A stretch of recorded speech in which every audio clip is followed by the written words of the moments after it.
What's going on, guys? Welcome back to the channel. So today's update video is going to be kind of interesting, and let me tell you why. So the Mousemobile, let's get down right into the facts. It's doing perfectly fine, 79,000 miles on the odometer, so very close to 80,000 miles, but like 900 away. So yep. It's amazing how I've owned this car for 3.5 years and I've put nearly 40,000 miles on it since buying it, because it had 40,100 miles when I bought it in 2018. It's been a great car for the most part. The only thing I wish was better was the gas mileage. But then again, it's an SI, so it's going to be the gas guzzler SI. But even then, if you drive it like a granny on the highway in sixth gear, it gets over 30 miles per gallon. So, it all depends on how you drive. And most people who buy these cars like to drive spiritedly. And of course, I like to do that sometimes, but I also stay within the speed limit. So, not speeding definitely helps with gas mileage. But anyway, I'm not sure if I have anything else to talk specifically about the car, but as you guys know, I've been trying to get rid of this car actually because, as I've said, I want a car with better gas mileage. So I thought, why not go for a Honda Accord Hybrid Touring? So I went to the dealer last month and asked if I could test drive a Honda Accord Hybrid. Now, I did come prepared this time with my driver's license and insurance. Previous times I've test driven with this dealer, I only had my driver's license. I got away with not needing my insurance.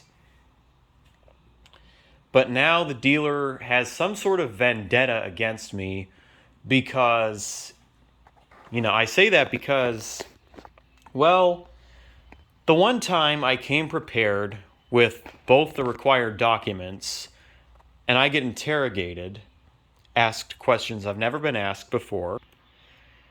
And to top it all off, the test drive never happened. It's kind of stupid because, just last year I test drove a CRV. That was the last car I ever test drove from that dealer.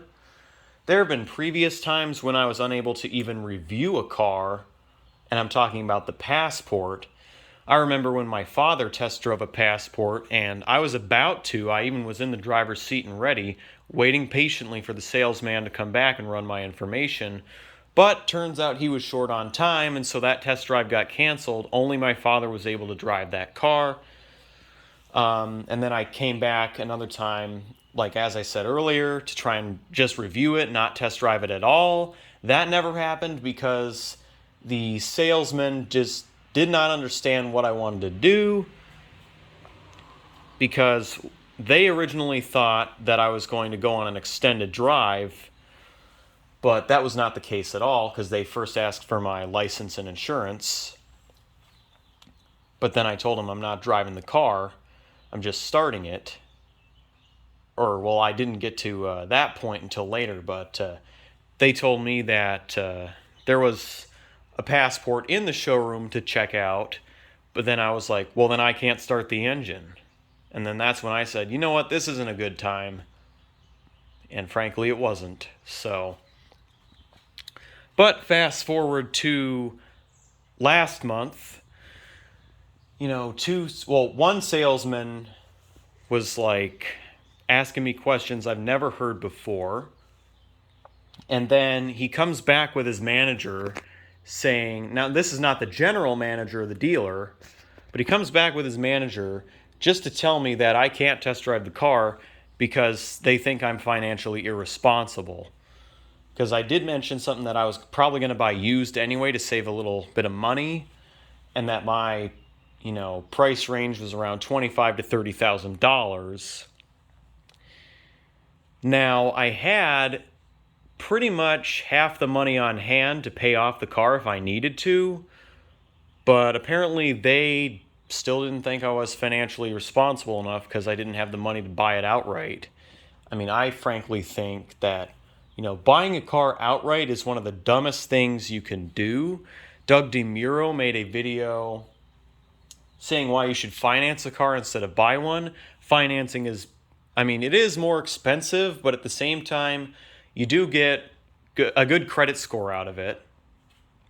So, you know, financing does have its drawbacks, but it also does have its pros as well.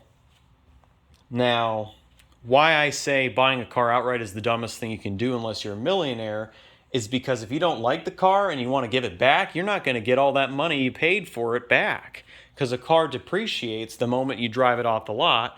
And this is why test driving exists, because you want to test drive the car before you buy it just to make sure if it's really what you want. And that's why I test drove this car. And at the time, it was sort of an impulse buy to get this car, because my previous car was driving me crazy with the check engine light being on and off. And, given that it wasn't worth much, it wasn't worth fixing. So I figured, why not just buy a new car? So that's what I did. But then that opened up a whole host of new problems, like with the tires and whatnot. But we got those sorted out, and I have perfectly amazing tires now. These are the best tires I've ever owned. And as long as I own this car, I will put nothing but the same Michelin tires on them, on the wheels. But anyway, I'm getting a little carried away. So, too long didn't watch.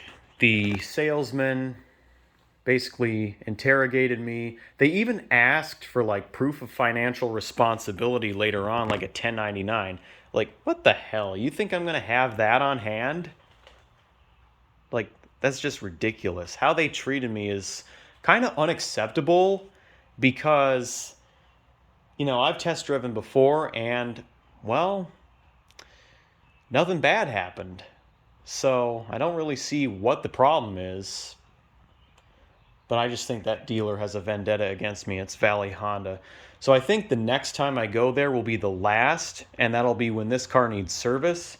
This car is going to be out of warranty in September of this year, so just 2 months from now. So it just won't be worth going to the dealer anymore. So the next time I go there, I will talk with the general manager, see what he thinks about the situation, or she, if it's a she. I don't want to assume gender, so yeah. But anyway, that's pretty much all I want to talk about with that. So it is an unfortunate event, but then again, I consulted with my parents. My father informed me of the industry-wide vehicle shortage. I know that the Stradman talked about this when he tried to sell his Bugatti as a social experiment, just to see how much he could get for it. But obviously that fell through. He didn't sell the car. He didn't really want to sell the car. He just wanted to see how much more he could get for it if he tried to. So yeah, the industry-wide vehicle shortage means that cars are now about $10,000, $20,000 more expensive. So you're paying a premium and getting nothing more for it. It's not worth buying a car at this time. That's what I didn't realize walking into the dealer. That also means that there are not very many cars on the lot, and they're all selling like hotcakes, despite what I just said, it not being worth buying a new car. The coronavirus pandemic really has created a whole host of new problems, and I don't think any of us saw this coming. I should have just bought a new car last year. I don't know why I didn't, but whatever. So moving on to the Ford. This car has 13,100 something miles on it. I can actually show you the exact mileage. So 13,164.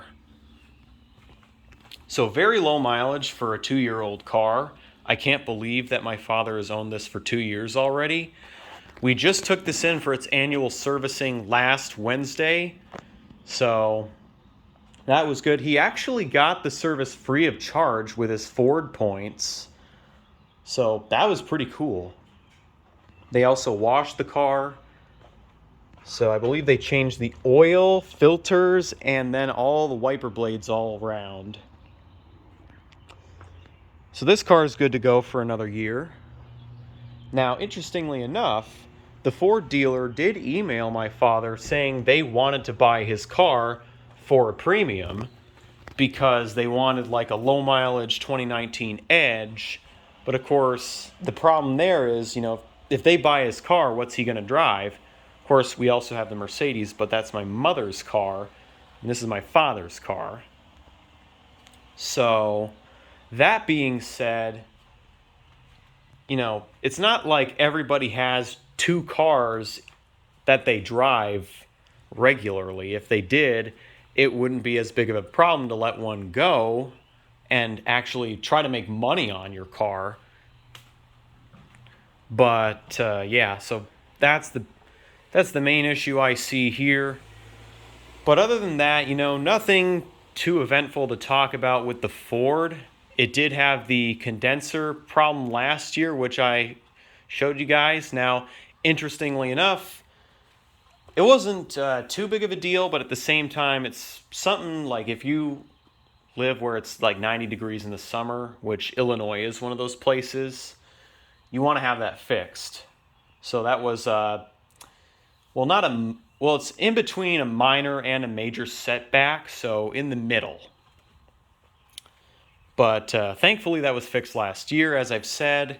It even happened, so this same problem even happened to Manny Koshbin's Bugatti Chiron, which is a multi-million-dollar hypercar with 1,500 horsepower. So just to think, if it can happen in a Bugatti, it can happen in pretty much any car. But anyway, on to the Mercedes. This is probably going to be the most eventful thing. Oh yeah, one last thing I want to mention. When we brought this in, my father wanted to test drive a car there, and it was the same thing, not very many cars on the lot. Now, he didn't get interrogated with the same questions that I did at the Honda dealer. Oh, and the last thing I'll say about that is I'm glad it was a Honda dealer rather than an Audi dealer or something like that, because I know I've showed interest in wanting to buy an Audi, but that's not going to happen. I'm probably going to buy a Ford Maverick. Wait, what? Okay, back on topic. I'm going to save that for another video, but, same story. My dad wanted to test drive the new Mach-E Mustang, which is fully electric, and it's an SUV. Now, we didn't get to test drive anything there, so that was a bummer, but we did get to sit inside a Ford Mustang Mach-E that was in the showroom, and funny enough, that car was actually ordered by somebody, but then they chickened out of the deal because of the premium they were going to be asked to pay on it. So I kind of don't blame them for chickening out. But yeah, it's just an unfortunate time. As far as the Mercedes goes, if you guys didn't see my video I made on this last week, the check engine light came on. It is back on today. So it's on and off. This is the second time it's come on for the same code. And it's probably going to be on and off until we take it in next month. Because the problem is not urgent. So I'm not just going to send it to the dealer and have them do like a premature service A if I don't have to. So, car is safe to drive, but, minor setback having the check engine light on, especially considering we haven't even had this car for a full 5 years yet. But thankfully, that's where the warranty comes in. So when we take this car in, the repair that will need to be done to take the check engine light off will be absolutely free of charge. The only thing we'll have to pay for is the service A, minus tire rotation, of course, because we don't have the dealer rotate tires anymore. Discount Tire does it for free, and I highly encourage anyone else to get their tires rotated at Discount Tire, because they'll do it for free, whereas the dealer will charge you money for that. But yeah, I did pull codes. The code was P052E, which is the positive ventilation regulator valve control, or something like that. It's hard to memorize, but yeah, so long story short, It's a mouthful, but I'm pretty sure that sensor is dirty, and so it'll either need to be cleaned or replaced, because it is kind of dirty under the hood. I don't know how it got so dirty, but I guess that's just what happens, you know, when you own a car for so many years. Car has 43,000 miles on it, by the way. This is the only issue it's had, apart from the one time the check engine light was flashing. That was a one-time occurrence, thankfully. Oh, and also the parking brake fault a few years ago. That was due to a battery issue. So, yeah, I mean, this car has been reliable for the most part, but hopefully it doesn't start, you know, misbehaving on us because it has over 40,000 miles. Because I know people say Mercedes aren't reliable at all. Well, I mean, it is and it isn't true, because some models are more reliable than others, and others tend to break down more frequently because they have more components that are delicate, like air suspension, for example. That tends to go out a lot on Mercedes. But yeah, I mean, just wanted to say, for all you naysayers who think Mercedes are unreliable and you should never buy one, that's not always the case. The GLC is fairly reliable. It's not the most reliable in the world, but it isn't a piece of junk either. So, yeah.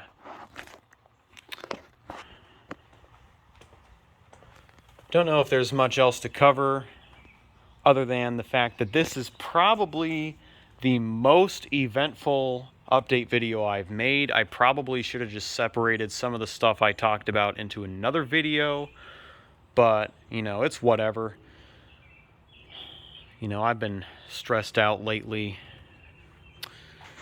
So, if you guys enjoyed this video, leave a thumbs up, subscribe if you're new, turn on post notifications, do what you do best. Peace out till next time.